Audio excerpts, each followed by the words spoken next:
Alors, les petits Canadiens, j'espère que vous allez super bien parce que nous, ici au Canada, ça va super, hyper bien. Aujourd'hui, je vais parler d'un sujet qui va sûrement te sembler bizarre parce que j'ai longtemps dit que le Canada. Aujourd'hui, je vais te donner ma crainte. Qu'est-ce qui me fait peur au Canada? Donc, si aujourd'hui, on me demandait, Estelle, pour quelle raison est-ce que tu quitterais le Canada? Ce serait pour ça.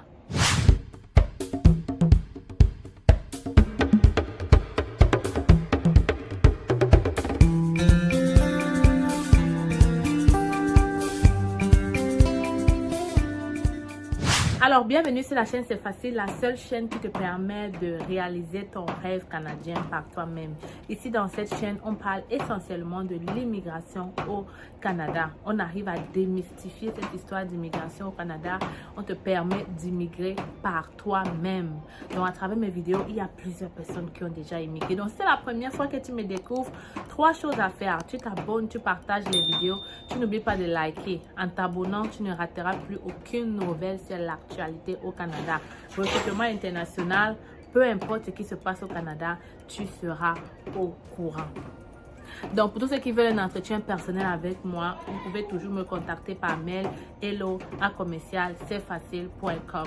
Alors, n'oubliez pas que nos formations sont toujours disponibles. Si tu souhaites trouver de l'emploi au Canada rapidement, je t'invite à aller regarder notre formation, le trio, qui est un package. Parce que je suis consciente qu'il y a des gens qui aiment voir pour croire.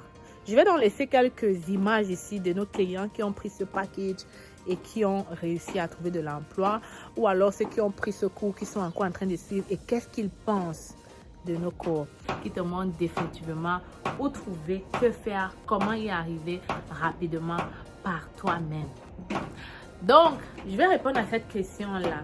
Qu'est-ce qui peut me faire, qu'est-ce qui me fait le plus peur dans ce pays? Parce que même si du domaine financier, ça va, le Canada est très stable.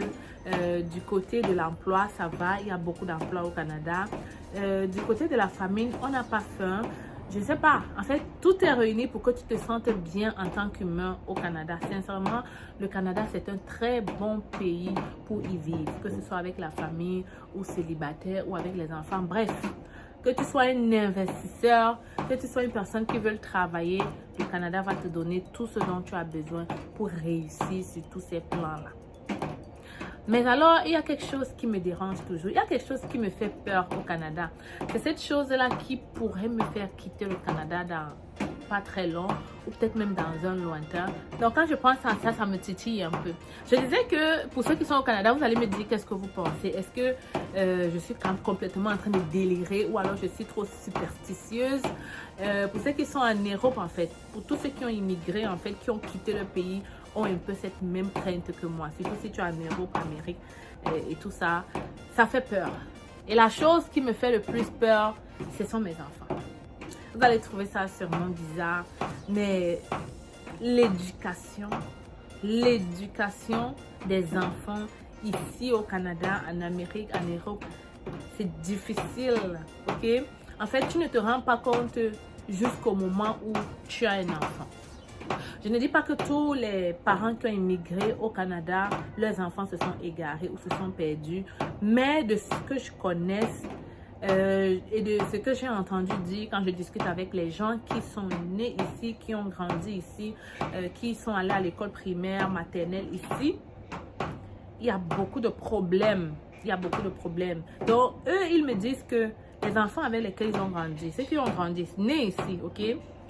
Il y a peut-être 70% qui aujourd'hui sont soit en prison, soit ce sont des drogués dans les centres de désintoxifiés. Quoi? En tout cas, dans les centres que tu connais, soit ils ont juste des petits diplômes du secondaire. Ou encore, mais vraiment, c'est pas ça. C'est pas trop ça. Donc, je me suis demandé pourquoi. Et peut-être toi, tu vas me donner la réponse à ça. Il faut comprendre que c'est complètement différent. Une personne qui a immigré ici, même si tu as immigré à 4 ans, tu es différent d'une personne qui est née ici. Tu es complètement différent. Tu vas voir les gens qui sont venus ici à 4-5 ans, ils se retrouvent beaucoup avec les Camerounais, même quand ils grandissent, même quand ils sont à l'école, même quand ils partent à la garderie, ils se retrouvent plus quand ils sont avec leurs gens c'est pas de la même couleur, du même pays, ils se retrouvent plus. Mais ceux qui sont nés ici, ils ne se retrouvent pas, hein. Ils ne se retrouvent pas du tout.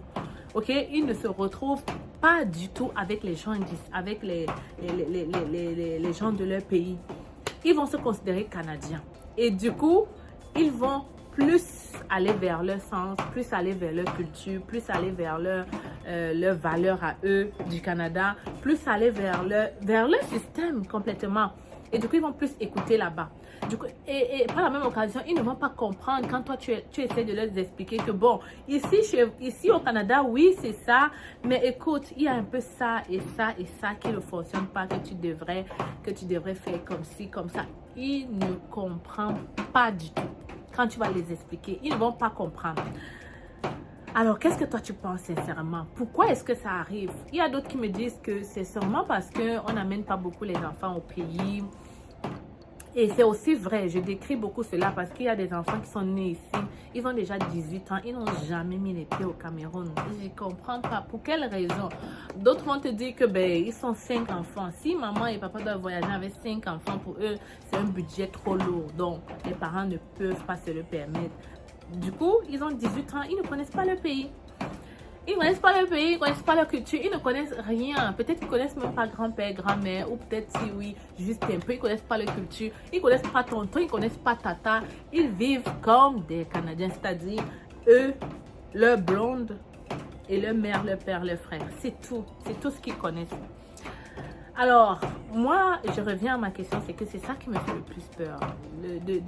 Que mes enfants ignorent leur culture, qu'ils ne comprennent pas que ça veut dire je sais pas si un parent peut me comprendre, parce que ici en plus, même l'enfant est déjà à la maternelle. Il y a quelqu'un qui me racontait que ma fille a 4 ans, l'enfant a 4 ans, elle est encore à la garderie, ok, à la fête de la Saint-Valentin. Quand elle rentre, elle dit à son père, je sais pas si elle avait 5 ans, elle venait de commencer l'école primaire, ok, donc la première année du primaire.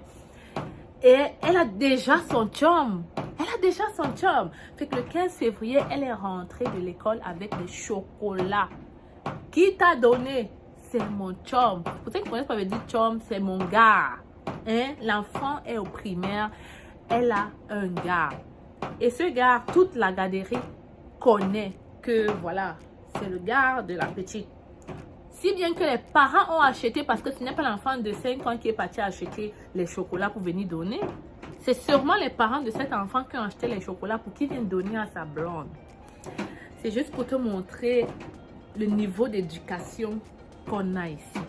Donc pour toi, parent africain qui n'a pas connu ça, ne me prenez pas mal, hein, parce que pour moi, je suis submergée quand je vois ce genre de choses, parce que je n'ai pas connu ça.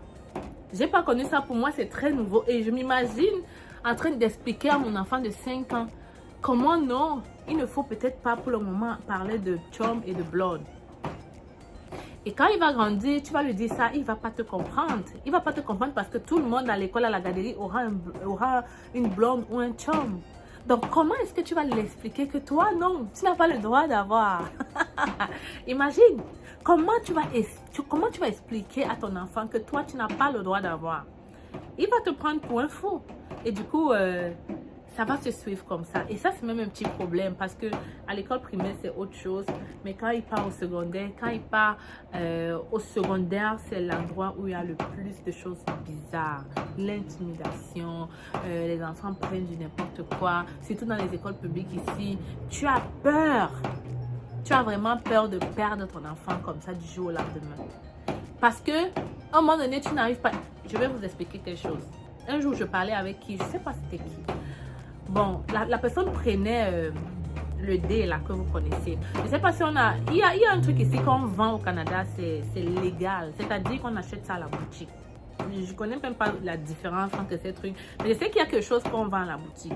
Et puis moi, j'ai demandé un jour à un enfant qui a vécu ici, qui avait commencé à prendre cela. Parce que quand je l'ai connu, il ne prenait pas. Et puis subitement, d'un jour au lendemain, j'ai vu qu'il commençait à prendre ça. Je lui ai demandé, mais c'est pas bien de prendre ça. Tu sais sa réponse qu'il m'a dit? Ben, si c'était pas bien de prendre ça, pourquoi est-ce qu'on vendrait ça à la boutique? Et ensuite, il me dit, si c'était pas bien de prendre ça, pourquoi est-ce qu'à l'hôpital on donnerait ça quand tu as une douleur intense? Parce que oui, ici au Canada, quand tu as une douleur intense, on te donne un compromis qui contient ça dedans. Donc, pourquoi est-ce qu'on donnerait ça à l'hôpital quand tu as un truc intense? Ça veut dire que c'est un remède.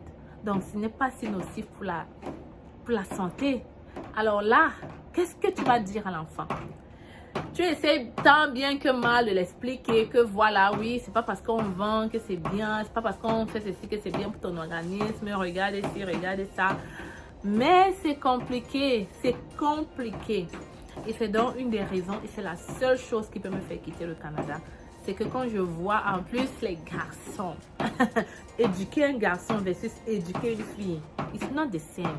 Éduquer le garçon, moi je trouve personnellement plus difficile qu'éduquer une fille, sincèrement. Donc pour toi, dis-moi, toi qui es parent, si tu as un garçon et une fille à la maison, dis-moi qu'est-ce que tu penses.